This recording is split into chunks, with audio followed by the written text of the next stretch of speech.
Music and fashion, two words that have been closer than we think. From punk rock leather jackets to hip hop streetwear, the rhythm of style often starts with sound. But why? Why does what we listen to shape what we wear?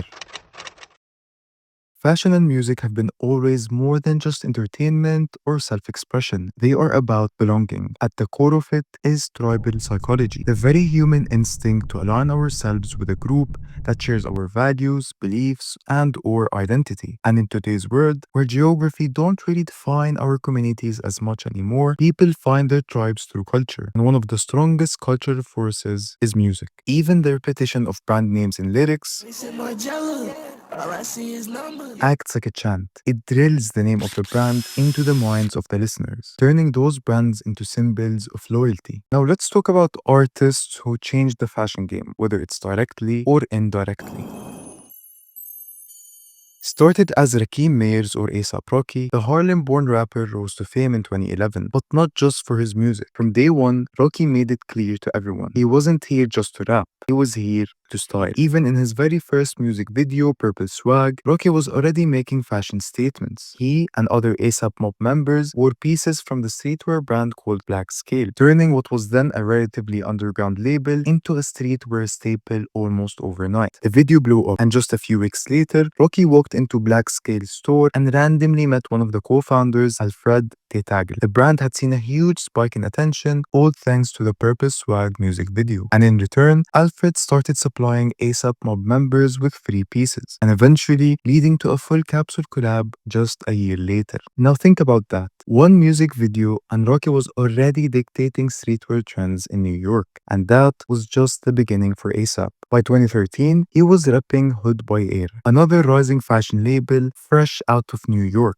Rocky wasn't just wearing it, he was seen as the unofficial face of the brand. But in classic Rocky fashion, things took a turn. In 2014, he released the song Multiply, where he publicly dissed Hood by Air, cutting ties with the brand almost instantly. In an interview, Rocky said, "I birthed it so I can kill it." He explained that he felt entitled to the ownership of the brand, given how much clout and visibility he had brought to it. Love him or hate him, Rocky understood the power he had. He wasn't just influencing fashion, he was altering the fashion ecosystem.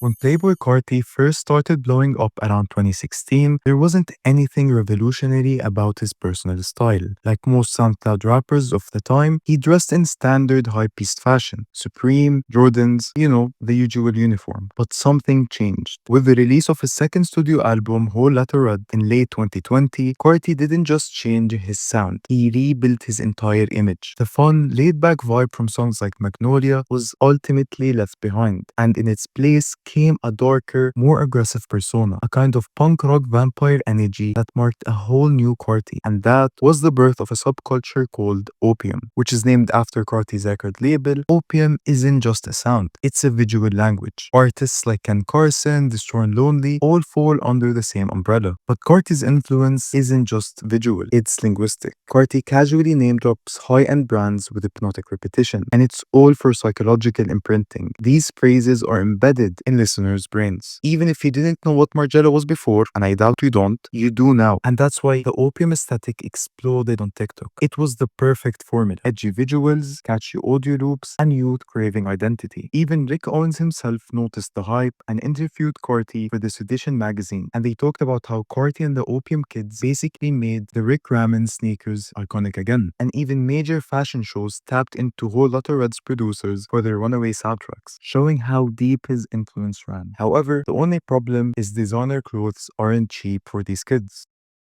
Many of the teens wanting to dress Opium couldn't afford real Rick or Balenciaga, so the replica market absolutely stepped in. Suddenly, forums and TikTok comments were flooded with terms like QA ramens and all that panda boy terms. But here's the thing, most of these kids weren't trying to fake wealth, they just wanted to express themselves through a style that felt a bit out of reach. This video is brought to you by Seaggs, the #1 best-selling mock-up pack used by over 25,000 clothing brands. From vector packs to pattern packs to manufacturer lists, all designed to help you produce the best pieces for your brand.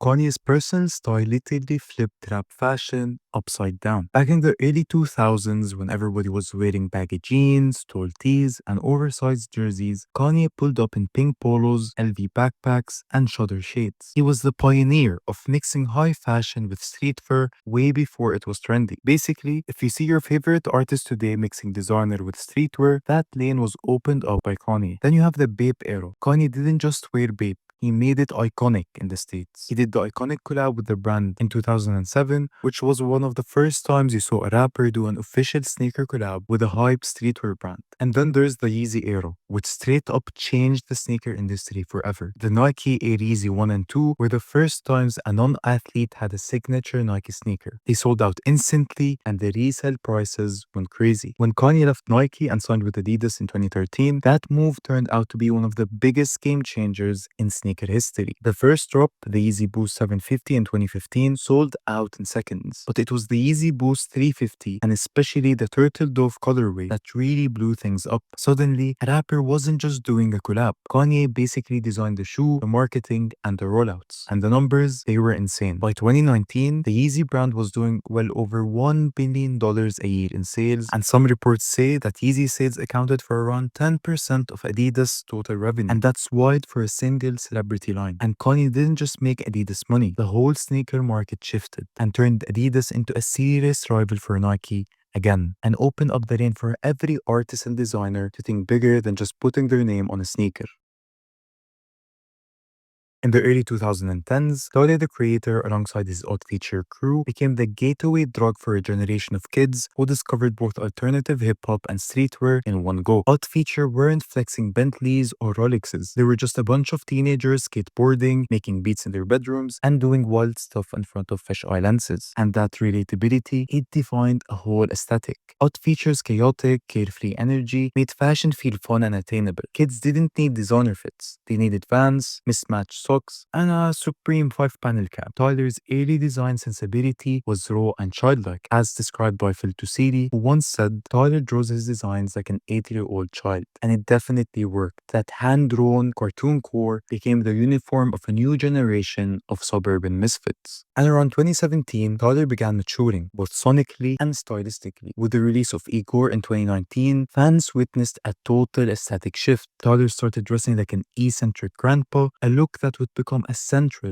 to modern menswear. And then Tyler launched Golf Le Fleur, a fashion line that no longer felt like a skate brand. It felt like an art house. The brand blurred the line between streetwear, high fashion, and lifestyle branding. It wasn't about hype anymore. It was about taste. And in a world where loud flex culture started to feel a bit tiring, Tyler's version of wealth felt fresh. It inspired a wave of young men to embrace softness, elegance, and individuality in how they dress. And in 2025, we're still feeling his influence. Golf Le Fleur pieces are being rocked on red carpets, mood boards are filled with his color palettes, and Tyler remains one of the few artists whose personal style evolves as intelligently his music.